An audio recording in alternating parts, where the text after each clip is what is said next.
Foundation से 10,000 times ज़्यादा micro particles सब use किया। प्रणाम सब जना के, यदि हमरा पहली बार देख रहल छी तो हम सोनी और अहाँ सबके स्वागत है सोनी श्रृंगार चैनल पर।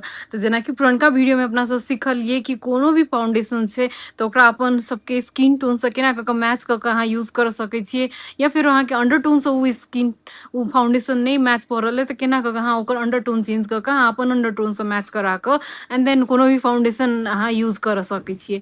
तकर बाद अबै छै कि एसडी फाउंडेशन हम जना कहने रही पुरनका वीडियो में कि अगिलका वीडियो में अपना सब बतियाब कि एसडी फाउंडेशन कथी होइ छै। तो आई के वीडियो में हम एक्सप्लेन करब कि एसडी फाउंडेशन कथी होइ छै और देन अहाँ केहन टाइप के फाउंडेशन अहाँ केहन फाउंडेशन सब संगे मैच कर सकै छी। तो से चीज हम डिटेल में अहाँ सबके एक्सप्लेन करब।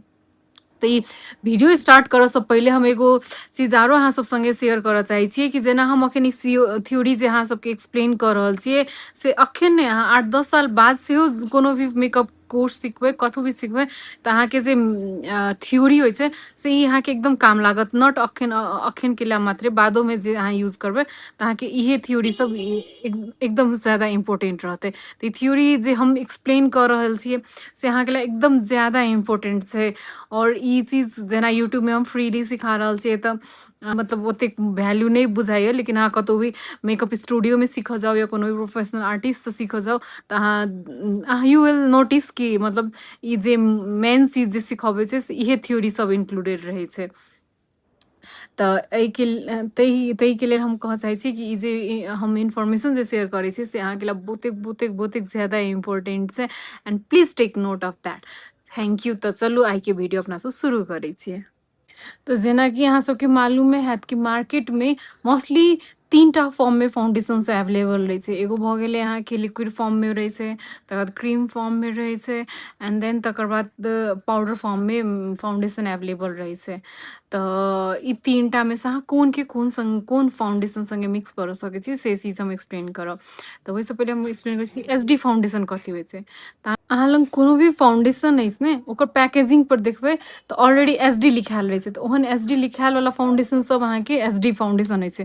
तो एसडी फाउंडेशन खास में कथी होइ छै, एसडी फाउंडेशन में जे माइक्रो पार्टिकल्स रहे छै ने से नॉर्मल फाउंडेशन से 10,000 टाइम्स ज़्यादा माइक्रो पार्टिकल्स सब यूज किया रहे छै, सो दैट कि कोनो भी कैमरा से अहाँ कतबो भी जूम क के देखबै तो एकदम नेचुरल फिनिश वाला लुक अबैत रहे छै, एकदम स्टूडियो फिक्स वाला फिनिश दै छै। अहाँ कतबो भी जूम कर लियो एकदम नेचुरल फिनिश दै छै से टाइप के रहे छै। तो तहिला फाउंडेशन सबसे अहाँ के जे फ्लॉज रहे छै से नुकेनाइ कनिक मुश्किल रहे छै।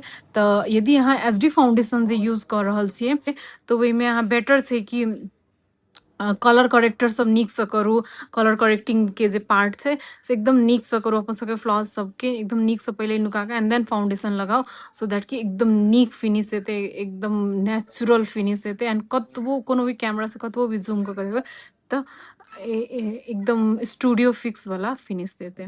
ई सब भ गेलै अहाँ के एसडी फाउंडेशन जे पैकेजिंग पर ऑलरेडी लिखायल रहे छै। अहाँ मैक के कोनो भी प्रोडक्ट ल लियो तो उ जे एसडी फाउंडेशन रहे छै, या फिर आरो बहुते प्रोडक्ट सब छै जे सब एसडी ओकर पैकेजिंग पर ऑलरेडी लिखायल रहे छै कि एसडी फाउंडेशन छै। तकर बाद अबै छै कि फाउंडेशन सब केहन मिक्स कर सकै छिए ने अहाँ कोन फॉर्म वाला मिक्स कर सकै छी।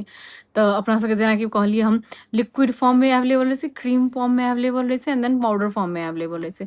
तो कोनो भी नॉर्मल लिक्विड फाउंडेशन अहाँ दोसर नॉर्मल लिक्विड फाउंडेशन के साथ मिक्स कर सकै छिए, ओहिमे कोनो प्रॉब्लम नहीं छै। तो ई नॉर्मल लिक्विड आरो लिक्विड फाउंडेशन अहाँ मिक्स कर सकै छिए, या फिर कोनो भी लिक्विड एसडी फाउंडेशन के अहाँ लिक्विड एसडी फाउंडेशन संगे नीक से मिक्स कर सकै छिए, ओहिमे कोनो प्रॉब्लम नहीं अबै छै।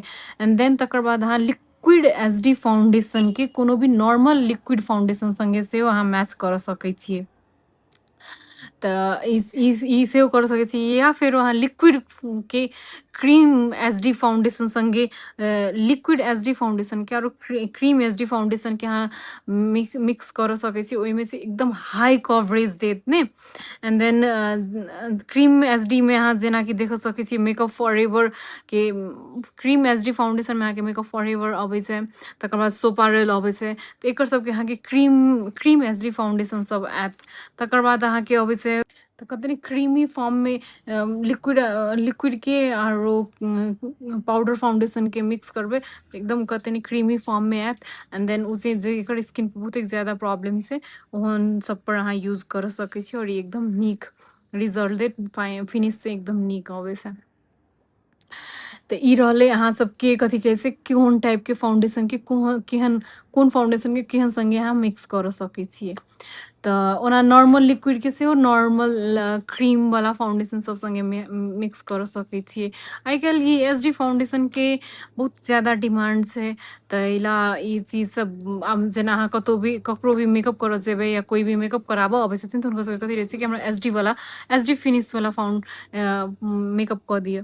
सो ई चीज से अहाँके एकदम से इम्पोर्टेंट रहतै। तऽ आशा अइ जे आइके वीडियोसँ अहाँ सब सिखने होबै कि केहन कोन फॉर्म के फाउंडेशनसँ अहाँ कोन फॉर्म के फाउंडेशन संगे मिक्स कर सकै छियै एंड देन केहन स्किन सब पर यूज कर सकै छियै। और अगाड़ी के वीडियो में हम आके अगाड़ी के वीडियो में आके हम सिखाएब कि कंसीलर आरो करेक्टर में की डिफरेंस होइ छै एंड देन कखन कंसीलर करऽ के चाही केना कंसील करऽ के चाही से चीज सब हम अहाँके डिटेल में एक्सप्लेन करब।